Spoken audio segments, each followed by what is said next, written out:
अकोल्यामध्ये कावीळची मोठ्या प्रमाणात साथ आहे। आज एकाचा मृत्यू झाल्याची देखील घटना समोर येते। काय नेमका सगळा प्रकार आहे आणि कधीपासून अकोल्यामध्ये हे सगळे प्रकार समोर काय झाले? राजूरमध्ये गेली 8 दिवसापासून ही कावीळची पेशंट चालू असल्यामुळे सर्व दवाखान्यामध्ये फुल झालेत। जवळजवळ 200 ते 250 पेशंट इथं आढळलेत। त्यात काही पुण्याला मुंबईला हलवले गेले आहेत। अशा परिस्थितीमध्ये शासनाने याच्याकडे लक्ष दिलं पाहिजे आणि कावीळ कशामुळे झाली आणि यासाठी सर्व शासनाने प्रयत्न करून इतर राजूर तर सोडा पण इतर भागातील लोकांना सुद्धा त्याच्यापासून सावधगिरी पाळण्यासाठी शासनाने त्या ग्रामसेवकांची मिटिंग घेऊन आणि तहसीलदार तलाठी यांनी त्या गावामध्ये जाऊन त्या गावाचं आरोग्य कसं निरोगी राहील यासाठी लक्ष दिलं पाहिजे। कधीपासून हा सगळा प्रकार जो आहे तो समोर आलेला आहे आणि गावामध्ये प्रशासनाकडून काही उपाययोजना सुरू आहेत का? गेली 8 दिवसापासून हे पेशंट आढळण्यात आले आहेत। तरी आता मध्ये CO साहेब BDO साहेब येऊन टाकीची पाहणी केली। त्याच्यामध्ये जवळजवळ बराचसा गाळ सापडला आणि ते जे पाणी फिल्टर व्हायला पाहिजे ते फिल्टर पाणी हे कर्मचारी करत नाही आणि त्यामुळं डायरेक्ट पाणी सोडल्यामुळं असं लोकांचं म्हणणं आहे की त्यामुळे कावीळ झाली असावी असं लोकांचं म्हणणं आहे। त्यामुळं प्रकरणानंतर ग्रामस्थांमध्ये नेमकं काय चर्चा? त्यामुळं ग्रामस्थ खूप नाराजी आहेत, कारण गोरगरीब लोक आहेत या भागात राहणारे। आदिवासी भागात प्यासाची ग्रामपंचायत आहे, त्यामुळे या भागामध्ये लोकांकडे पैसा नाही आणि अशा परिस्थितीमध्ये जर उद्भवलं काही रोग तर त्या लोकांना नागण 5-10 हजाराचा खर्च होतो आणि त्या अशा परिस्थितीमध्ये माझे मित्र श्री शेंडे यांची मुलगी 22 वर्षाची आहे, तिला बी कावीळ झाली आणि त्या कावीळमध्ये त्याचा मृत्यू झालेला आहे। तरी शासनाने आता तरी जागर झालं पाहिजे आणि या गावाकडे आणि या तालुक्याकडे लक्ष दिलं पाहिजे। तुमचं नाव काय आहे आणि काय पद्धत? मी बाळासाहेब नारायण देशमुख, माजी सभापती आणि 15 वर्ष सरपंच होतो।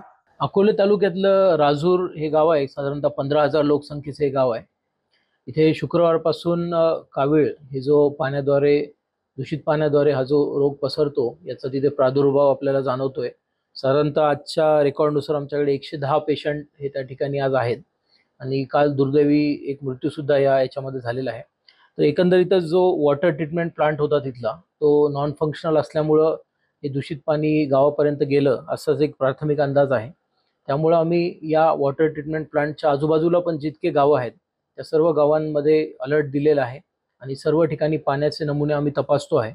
सोबतच आमच्या आरोग्याची यंत्रणा ही अतिशय सतर्क झालेली आहे। एक 35 टीम आम्ही पूर्ण गावामध्ये या ठिकाणी पाठवलेल्या आहेत आणि ह्या दररोज घरोघरी जाऊन हे पेशंट्स आणि जे काही इतरही सर्व नागरिक आहेत त्यांच्या आरोग्यामध्ये या कावीळबाबत काही जर लक्षणं दिसत आहेत का याची ते त्या ठिकाणी शहानिशा करत आहेत आणि आरोग्य यंत्रणा अतिशय अलर्ट मोडवर आहे।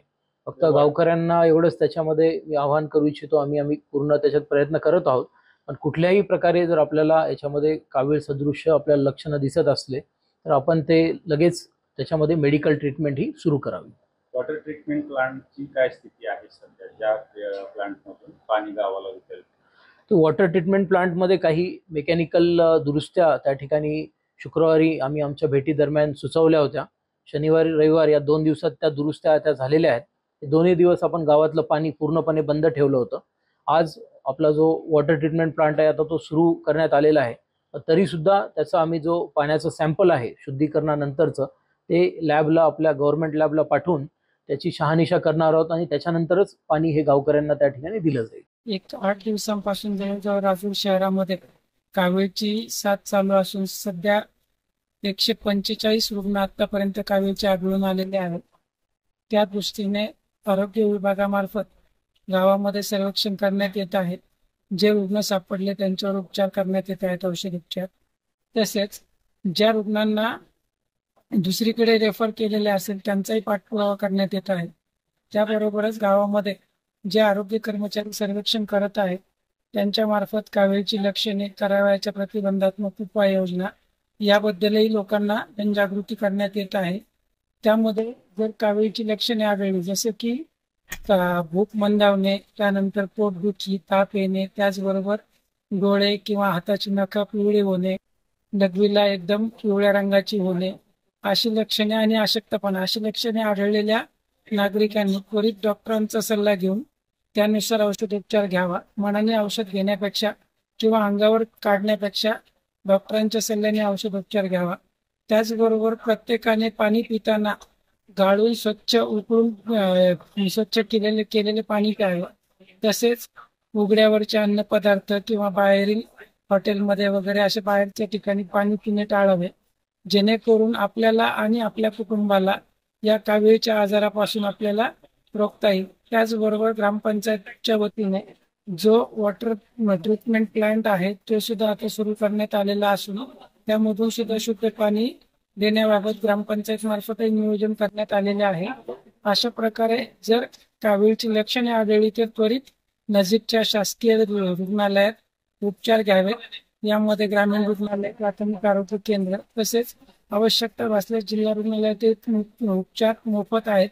त्यामुळे नागरिकांनी घाबरून न जाता आपण स्वतःची काळजी घ्यावी व आपल्याला यापुढेही कावीळ हा आजार होणार नाही आणि जर झाला असेल तर तो लवकरात लवकर औषधोपचार करून बरा होईल यासाठी सहकार्य करावे.